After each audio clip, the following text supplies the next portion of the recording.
मातोश्री, हे जिन्नस आबासाहेबांसाठी ज्या संदुका पाठवायच्या होत्या त्या तर भरून झाल्यात.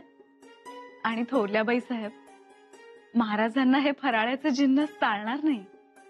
नाही म्हणजे खाण्यापिण्याकडे त्यांचं लक्ष असतं कुठे.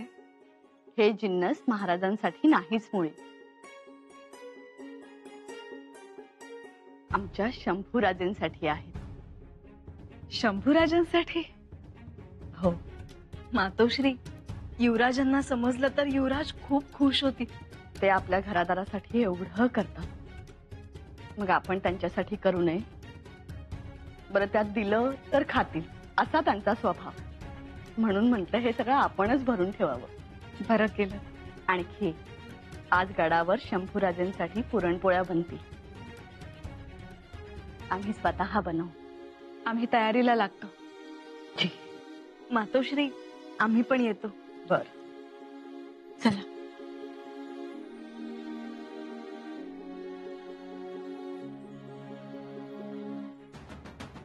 राणीसाहेब, कुठे होतात तुम्ही? नेमकं कामाच्या वेळी हजर नसता. सदरेवरती आमच्या गावचे पाटील आलते, त्यासनी भेटायला गेलतो. पाटील, तुम्हाला एकदा सांगितलं ना? नाही, तुम्ही सांगितलं, आम्ही ऐकलं, पण भैरोबाची आण घेऊन सांगतो, आमचं गाव नाही भरू शकत शेतसारा. हो, पण असं कसं? कायदा काय तुम्ही मोडीत काढायला निघालात? हो, मोडीत कुठं? मग भैरोबाची शपथ घेतली म्हणजे आम्ही काय गप्प बसायचं? ते काही चालणार नाही. शेत सारा हा आपल्याला भरावाच लागणार. अहो, न चुकता भरतो की दर वर्षाला. खरं सांगा, म्हणा यंदा पीक चांगलं आलं नव्हतं? नाही, पीक आलं होतं, पण अचानक पिकावर कीड पडली. अहो, 4-5 दिवसात तर आलेलं पीक डोळ्या देखत करपा झालं. नाही, मुरकणीच होत, पण दाणं भरलेलं नव्हतं. आणि भरलेलं दाणं पाखराने खाल्लं. हो, म्हणून तर समजा गाव अडचणीत आलं. या तुमची अडचण तुमच्यापाशी. मग मी महाराजांकडे जाईन. तुम्हाला दुसरं काय येतंय हो? महाराजांकडे जाईन, महाराजांकडे जाईन. आता महाराजच निघालेत. घर चढून येताना बघितलं ना किती फौजा उभ्या आहेत ते? किती घोडी न बैल, सगळे बारगीर, सरदार, मावळे. यांनी काय खायचं सांगा ना तुम्ही? गावची लय अवघड परिस्थिती आहे. नाही, मोरल्या सालाला समजा देऊ की? मोरल्यास आली नाही. माझ्या तत्वात ते बसत नाही. हा, 2 दिवसात बघा, नाहीतर गावचा पाटील म्हणून मी तुम्हाला जबाबदार धरणार. नाही नाही, हवं थोडी सवड द्या, मी बघतो. नाही, कुठे काही जमतं का ते? लवकर बघा काय ते. मला अशी हरेक गावाची हुज्जत घालायला वेळ नाहीये, नाहीतर मी रीतसर तुमच्यावर दावा ठोकणार. अहो, नाही, एवढं एकी वेळ येऊ नका. आलोच मी, आलोच. माफी पाहिजे, दिली असती, पण या अनाजीच्या शेतात ती पिकत नाही ना.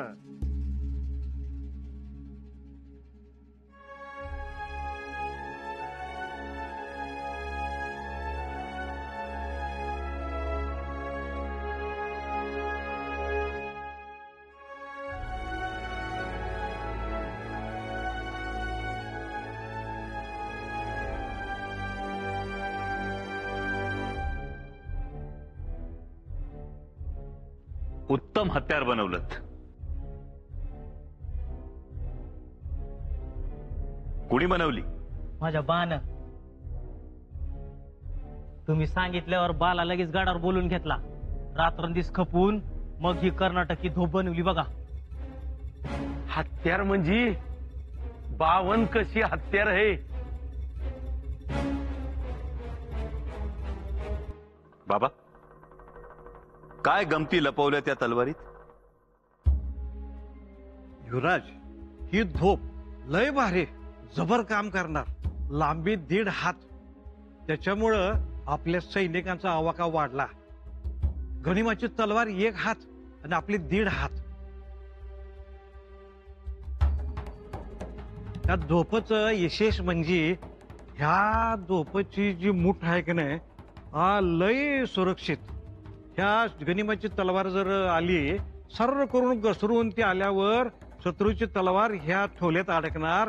अगदी नंतर मग ह्या वरच्या परजामुळे हाताचं संरक्षण होणार. वार आडवा आला की हितनं तो अडवला जाणार आणि उलटा वार खालनं आला तर ही कटोरी आणि हो जो गज आहे त्या गजामुळे अडवला जाणार. त्याच्या परीस तलवार आडीव करताना अशी जर धरली संरक्षणला तर हा संबंध भाग शरीराचा आहे ना संरक्षित होतोय. आणि ह्यातला गज हे लय चमत्कारी भारी. ह्या गजाचं काम असं आहे की शत्रूला जो जोरात हाणायचा असेल तर दोन्ही हातानं धरून वार करता येतो. आणि शत्रूच्या ठिकाणी युद्ध करताना जर का शत्रू जवळ आला भिडला तर ही धोप वर करून त्याच्या डोक्यात खाच करून खाली मारता येते किंवा खांद्यावर. आणि वर काय जर अडचण असेल चक्री घेऊन लगेच त्याच्या पोटात असं जबरदस्त वार करता येतो. तुमच्या म्हणण्याप्रमाणे तलवारीची लांबी 4 बोट वाढवली. हे बरं केलं तुम्ही बाबा. अहो हत्यार लांब असेल तर 4 हातावरचा पण गनिम उलटवता येतो की. कधी एकदा ही तलवार आबासाहेबांना दाखवतो असं झालंय आम्हाला. महाराज लय खुश होत्या. आणि मावळ्याच्या हातात असं हत्यार आलं तर त्याच्या अंगात 10 हत्तींचं बळी येतंय. अहो त्याला मोठा दिलासा मिळतोय. शाबास.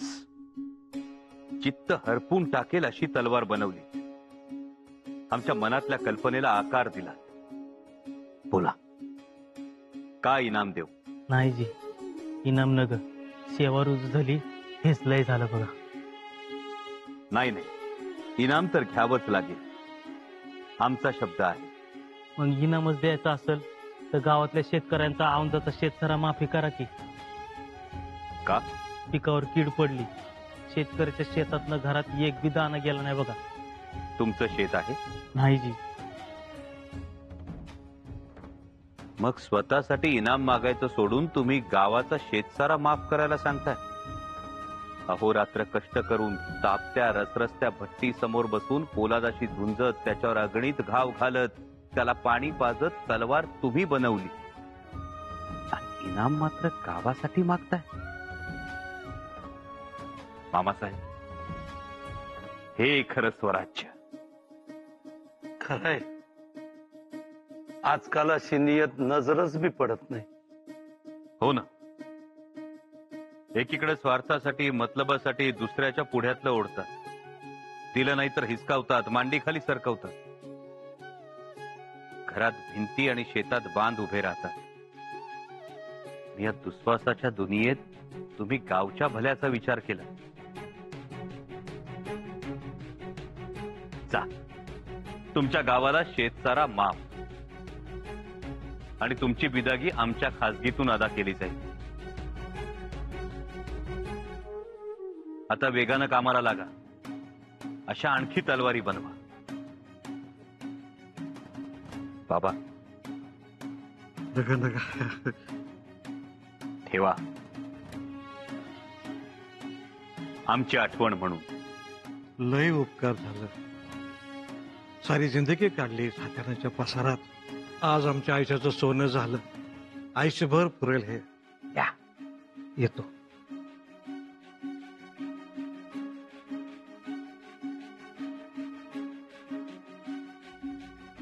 युवराज, तलवारीला आकार देता देता माणसाला बी आकार देतात ते बघून मन भरून आलं. यावं साधारण 200च्या आसपास धान्याच्या गोणी, 50-60 गोणी तांदूळ, डाळी डोळी, भाजीची तजवीज संबंधित अंमलदारास पाठवून देतो. हे त्यात लिहा 40,000 पायदळ आणि 20,000 घोडदळ. म्हणजे तजवीजीत राहतील. हे बर. पाटील, तुम्ही परत आलात. तुम्हाला सांगितलं होतं ना तुमच्या गावाला शेतसारा माफी होणार नाही म्हणून. अहो पर ऐकून तरी घ्या. आता काय ऐकायचंय? नियम म्हणजे नियम. अहो पर शेतसारा विषय घेऊच नका. सुरनीस बोलले की बोलले. काळ्या दगडावरची रेख. कळलं? निघा, चारा घेऊन या. अहो पण शेतसारा माफी केला. या चारा माफी हा कुणी केली? अहो युवराजांनी. युवराजांनी? ते कसं करू शकतात चारा माफी? पंत, माझ्या बाच्या कारागिरीवर युवराज लय खुश आहेत. त्यांनी जशी सांगितली तशी धोप बनवली माझ्या बानं. जी सरकार, धोप बघून भल्या भल्यांची झोप उठेल हे जाणून साऱ्या गावाचा सारा माफी केली. खरंच कदर करणारे आहेत युवराज. ते लाख कदर करतील हो, पण इथे तूट दिसेल त्याचं काय? तुम्ही बी कदर करत चला पंत. अहो स्वराज्य हा ये आडीलंडीला नाही धावला तर आम्ही काय करायचं. येतो मोरल्या सालाला, ते बी सारा घेऊन. चला. मदत केली पण नियम बाह्य. तुम्ही बघा, तुम्ही सारा माफी थांबवत. काय युवराजांचा निर्णय फिरवणार नाही फिरला तर नाचक्की होईल. नाचक्की होईल पण आमची नाही, मग युवराजांची होणार. कशी? तुम्ही फक्त बघत राहा रावजी. अनाजी पंत म्हणतात मला, नाही धोपाला धुपाटण्याची काळा आणली तर नाव नाही सांगणार. युवराजांच्या सदरेवरनं पाठवलं या मंजुरीसाठनं.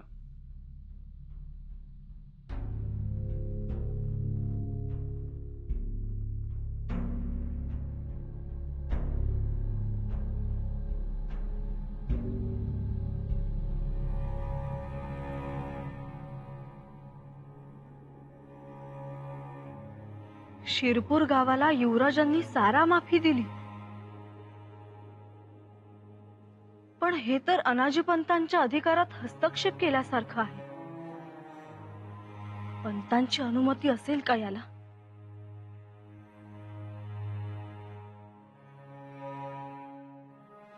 युवराज्ञी,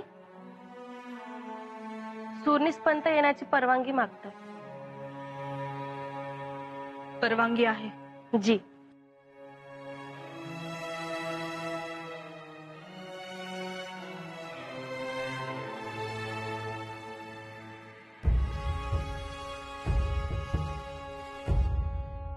मुजरा युवराजनी, माफी असावी. अवेळी आपल्याला तकलीफ देत आहोत. तकलीफीचे कारण नाही. बोला. शिरपूर गावाला सारा माफी दिली युवराजांनी. तो कागद मंजुरीसाठी आला असेल आपल्याकडे. हो, हाच तो कागद. म्हणजे स्वराज्य हितासाठी आम्ही रयतेची दुश्मनी घ्यायची, तंबी द्यायची, बजावून ठेवायचं. तेव्हा लोक सारा भरतात. आणि इथे युवराजांनी कर्णाचा अवतार होऊन सारा माफी द्यायची. हे योग्य आहे का? योग्य म्हणण्यापेक्षा नियमाला धरून आहे का? हे नियमाला धरून नाही, पण एखाद्या वेळेस ते युवराज म्हणून शेतसारा माफ करू शकतात. म्हणजे सगळ्या गावाला माफी? बरं, त्याबद्दल आमची हरकत नाही. पण ज्या गावाला सारा माफी दिली त्या गावचा पाटील आणि आमची हुज्जत झाली. पिकावर कीड पडली म्हणतो तो. यांच्याच गावातल्या पिकावर बरी कीड पडली. का कीड पडू शकत नाही? अहो वजह काय? एका कारागिराने धोप तयार केली, तलवार. ती युवराजांना आवडली म्हणून बक्षीस माग म्हणाले, तर त्यांनी सारा माफी मागितली. यांनी दिली. या गोष्टीला काय अर्थ आहे का? आणि आता ही तूट आम्ही कशी भरून काढायची? शिवाय मोहिमेच्या तोंडावर या गोष्टी. जेव्हा धनाची गरज आहे तेव्हा दानशूरपणा. म्हणजे कोणाला कोणाचा ताळमेळच नाही. ठीक आहे, पण पंत, ही झाली तुमची बाजू. आता आम्ही युवराजांशी चर्चा करू, त्यांच्याशी बोलू, सारा माफी मागचा त्यांचा हेतू विचारू आणि मग निर्णय घेऊ. आमचं एवढंच म्हणणं आहे की शिरपूरला सारा माफी देऊ नये. त्यात आमची नामुष्की होते. पंत, आम्ही सत्यता पाहून निर्णय देऊ. याचा अर्थ आमच्या लक्षात आला काय यायचा तो? कोणता अर्थ? पत्नी म्हणून आपण युवराजांच्या बाजूने निर्णय देणार, पण आम्हाला कुलमुक्तियार म्हणून आपला निर्णय हवाय. आम्ही हातात हा कागद धरला आहे तो कुलमुक्त्यार म्हणूनच. आपण चिंता करू नये. आमची तर एवढीच इच्छा आहे, कुणी कुणाच्या अधिकारात ढवळाढवळ करू नये. आणि जर पाटील शेतसारा बुडवण्यासाठी लबाडी करत असतील तर त्यांना शासन करावं.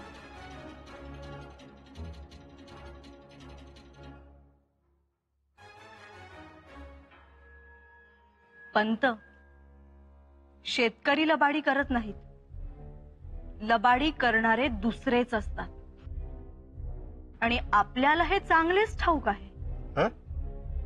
म्हणजे शेतकरी लबाडी करत असते तर त्यांच्या बायकांच्या गळ्यात फिरंगी बनावटीचे रत्नहार दिसले नसते ना. हो हो म्हणजे हो हो.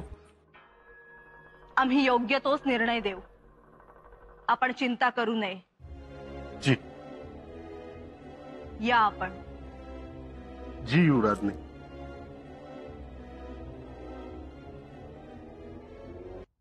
उत्तम झोप आहे. हे असं हत्यार हाती आलं की स्वारांना दुपटीने चेव येतो. मग हवं गनिमाचं एका दणक्यात चांगलं होतंय बघा. आंबीराव, आपण केलेल्या तलवारीपेक्षाही 4 बोट लांब आहे ही झोप. होय होय. अहो पर याच्यासाठी युवराज केवढा आटापिटा करत होते. मग अहो माझ्या मावळ्याच्या हातात चांगली तलवारी याय पाहिजे म्हणून दिस रात्र त्या कारागिराकडे जा, त्याला सूचना कर, ते शिर बघ, मूठ बघ, ते पाणी दे, त्याला धार काढ, त्याला रुंदी मोज. सतत काही ना काहीतरी करत असतात शंभूराजे. अहो महाराज, तवाच असं हत्यार बनतय. आणि असं हत्यार बनल्यावर 5 तिथं 50 गनिम नक्की जायावानार. अगदी जीव लावावा अशीच आहे ही झोप. हा वा, उत्तम. शंभूराजांचं कौतुक किती करावं तितकं कमीच. जरूर कौतुकच आहे. झोप चांगलीच तयार झाली आहे. पण झोप बनवणाऱ्याच्या गावाला सरसकट शेतसारा माफ करणं हा कुठला न्याय? काय झालं अनाजी पंत? काय झालं महाराज? ही धोप बघितली आणि शंभूराजांनी आनंदाच्या भरात गावाचा शेतसारा माफच केला. कारण पिकावर कीड पडली, दाना हाती आला नाही, सगळा हंगाम सुना गेला. तर गावकऱ्यांचं म्हणणं होतं शेतसारा माफ व्हावा. ही धोप ज्यानं बनवली तो त्या गावचाच कारागीर. पण मी काय म्हणत होतो, धोप बनवली ही चांगली गोष्ट. तुम्ही धोप बनवणाऱ्याला बक्षीस द्या, ते दिलेही पाहिजे. पण सारा वसुली म्हणजे ही पद्धत काय माझ्या लक्षात आली नाही. माफी असावी महाराज. शंभूराजे कुठे आहेत? बोलवा त्यांना. महाराज ते गडाखाली उतरलेत. 30,000ची फौज जमली आहे, त्यांची पाहणी करतात. ठीक. तानाजी पंत, तुमचं असं म्हणणं आहे की आपण गावाला शेतसारा माफ करू शकत नाही, बरोबर? जी महाराज. पण आता आपण आदेशही मागे घेऊ शकत नाही. स्वराज्याच्या युवराजांनी दिलेला शब्द जर पाळला जात नसेल तर रयतेचा विश्वास उडेल. आणि हा निर्णय जर आम्ही परस्पर बदलला, नाकारला, तर ही गोष्ट शंभूराजेंच्या जिव्हारी लागेल. पण मग करायचं काय? करायचं काय? आंबीराव, आपण एक काम करू शकतो. जी महाराज. गावातल्या तरुण मुलांना आपल्या फौजेत भरती करून घ्या. त्यांना सांगा त्यांना मिळणाऱ्या वेतनातून शेतसारा कापला जाईल. म्हणजे मग सरकारी खजिन्यातही खंड पडणार नाही. बरं, गावातल्या तरुण मुलांना रोजगारही मिळेल. जे लष्करात भरती होण्यास सक्षम नसतील त्यांना सरकारी कामात भाग घ्यायला सांगा. सारापट्टी वळती करून घेता येईल. काय अनाजी पंत? हो. ही तोड लय चांगली निघाली. म्हणजे समजच निकालात निघालं. सरकारी पत्र पाठवा शिरपूरला. जी महाराज. आज्ञा. महाराज, माफी असावी. बेअदब होणार असेल तर.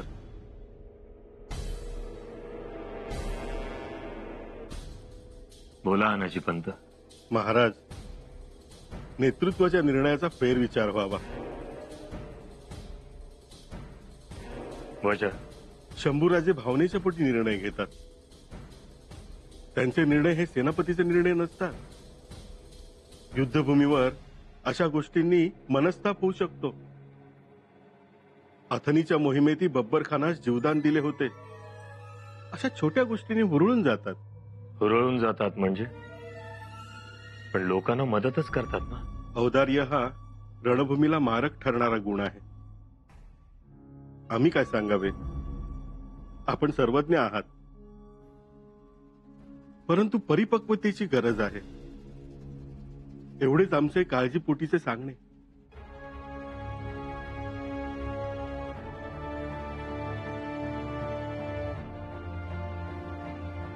त्या गोष्टीचा मी जरूर विचार करू.